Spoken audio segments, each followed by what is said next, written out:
Stage पे India गठबंधन के वरिष्ठ नेता खारगे जी, सोनिया जी, शरद पवार जी,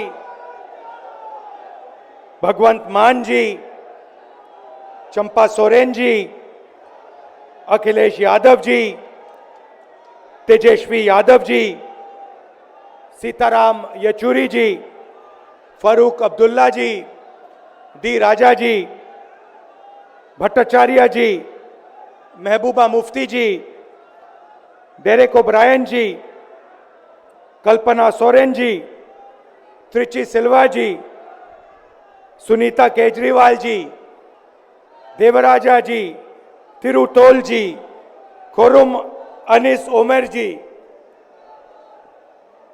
और स्टेज से मैं केजरीवाल जी और सोरेन जी का भी नाम लेना चाहता हूं, क्योंकि वो आज यहां है नहीं, मगर दिल में हम सब एक साथ खड़े हैं। भाइयों और बहनों, इंडिया गठबंधन के कार्यकर्ताओं, आप सबका यहां बहुत बहुत स्वागत, नमस्कार।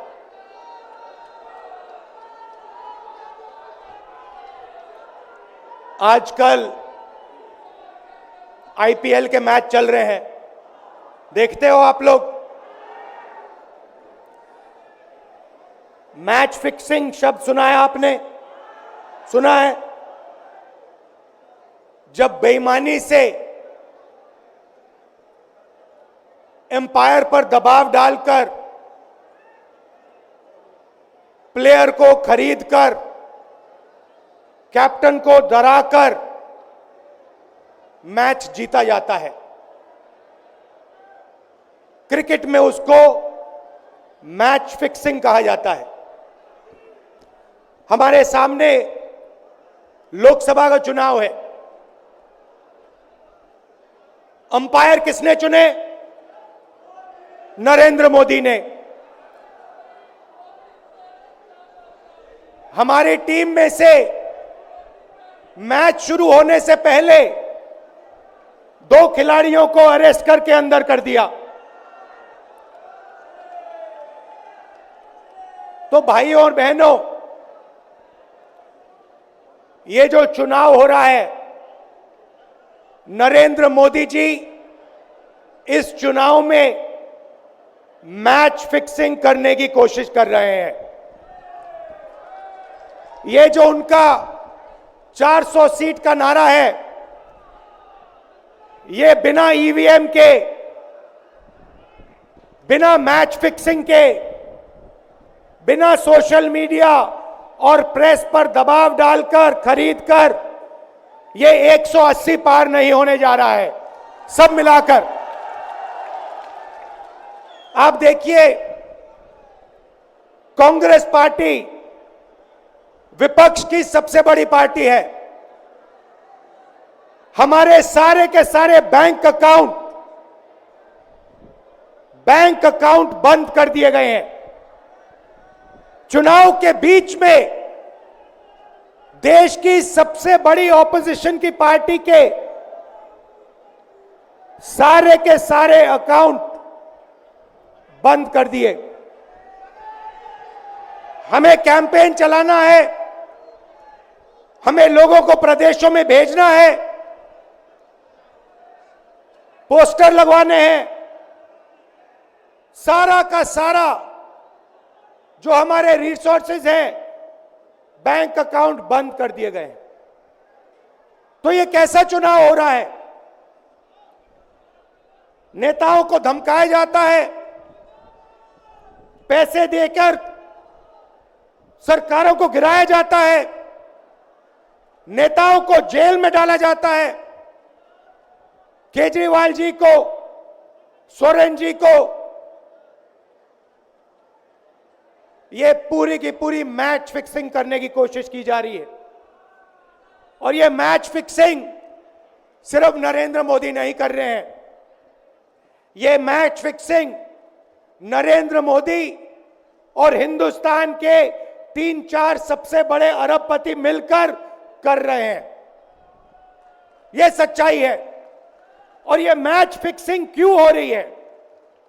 भाइयों और बहनों, इसका सिर्फ एक लक्ष्य है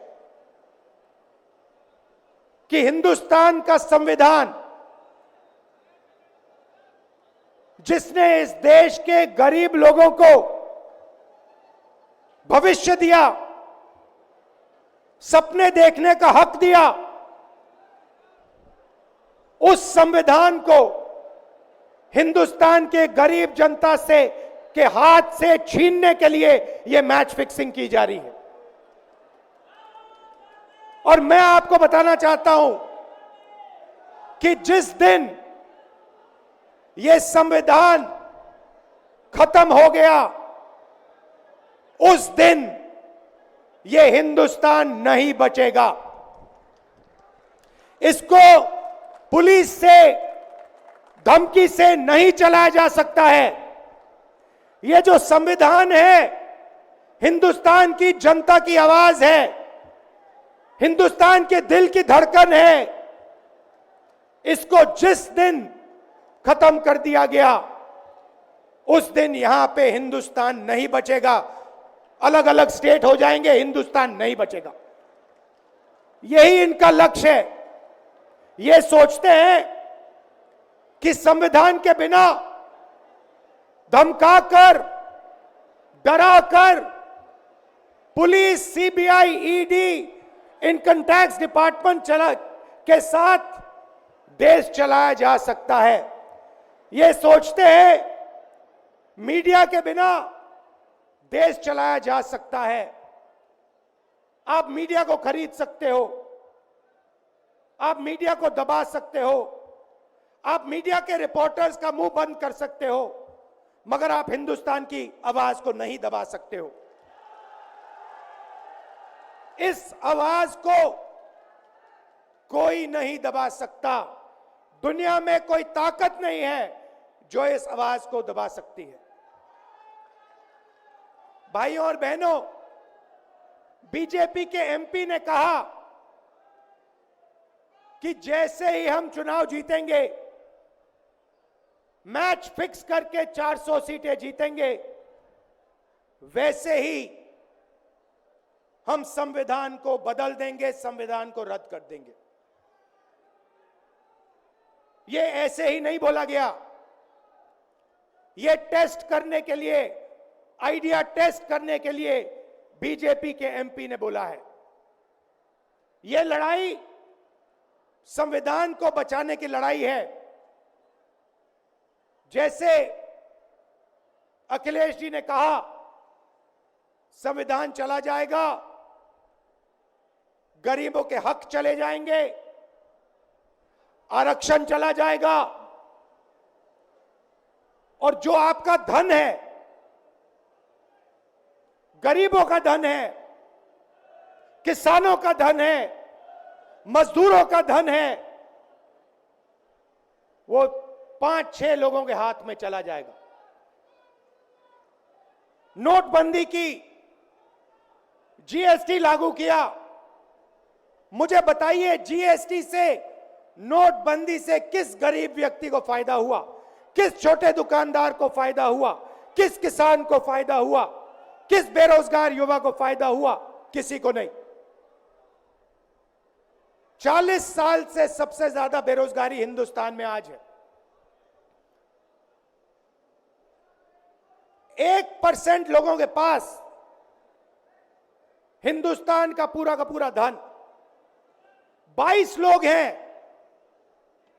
जितना धन उतने उनके हाथ में है, उतना ही धन 70 करोड़ लोगों के हाथ में है।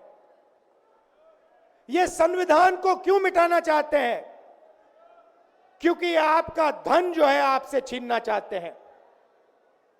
मैंने जाति जनगणना की बात की, किसानों के एमएसपी की बात की, युवाओं को रोजगार देने की बात की। यही देश के सामने सबसे बड़े मुद्दे हैं। मगर एक बात याद रखिए, अगर आप लोगों ने पूरे दम से वोट नहीं दिया तो इनकी मैच फिक्सिंग कामयाब हो जाएगी। यह आप भूलिए मत। और जिस दिन मैच फिक्सिंग कामयाब हो गई, उस दिन आपका संविधान, हमारा संविधान खत्म हो जाएगा। जिस दिन संविधान खत्म हो गया, उस दिन हिंदुस्तान के दिल पर एक बहुत बड़ी चोट लगेगी। तो ये जो चुनाव है, ये चुनाव कोई मामूली चुनाव नहीं है। ये चुनाव हिंदुस्तान को बचाने का, संविधान को बचाने का, और जो गरीबों का हक है, किसानों का हक है, पिछड़े वर्गों का, दलितों का, आदिवासियों का, गरीब जनरल कास्ट के लोगों का हक है, उसको बचाने का हक है, उसको बचाने का चुनाव है। यह बात आप याद रखिए, क्योंकि अगर यह चुनाव जहां मैच फिक्सिंग की जा रही है, वो पूरे देश को दिख रहा है, बीजेपी के लोग कह रहे हैं। कल में से एक व्यक्ति मिलने आया, मुझे कहता है मैं ट्रेन से आया, मेरे साथ बीजेपी के कार्यकर्ता बैठे थे, उन्होंने कहा कि कुछ ना कुछ गड़बड़ है। यह सच्चाई है। इलेक्शन कमीशन के लोगों को नरेंद्र मोदी जी ने बैठाया, दो नेताओं को, दो चीफ मिनिस्टरों को जेल में डाला। चुनाव से कुछ ही महीने पहले अगर डालना था तो 6 महीने बाद डाल देते, 6 महीने पहले डाल देते। नहीं, चुनाव से 2-3 महीने पहले 2 चीफ मिनिस्टर को डालना था। आपने हमारे बैंक अकाउंट बंद किए। बैंक अकाउंट बंद करने थे, 6 महीने पहले करते, 1 साल पहले करते, 6 महीने बाद करते, कोई फर्क नहीं पड़ता। आप चाहते हो कि विपक्ष चुनाव ना लड़ पाए, और इसीलिए आपने कांग्रेस पार्टी के बैंक अकाउंट रद्द किए, आपने इलेक्शन कमीशन में अपने लोग बैठाए, आप जुडिशरी पे दबाव डाल रहे हो, क्योंकि आप चाहते हो कि मैच फिक्स हो, संविधान रद्द किया जाए और आप सत्ता में रहो। मगर भाई और बहनों, मैं सच बोलता हूं, और मेरी बात आप अच्छी तरह सुन लो। अगर हिंदुस्तान में मैच फिक्सिंग का चुनाव बीजेपी जीते और उसके बाद संविधान को उन्होंने बदला, तो इस पूरे देश में आग लगने जा रही है। जो मैंने कहा, याद रखो, यह देश नहीं बचेगा। यह चुनाव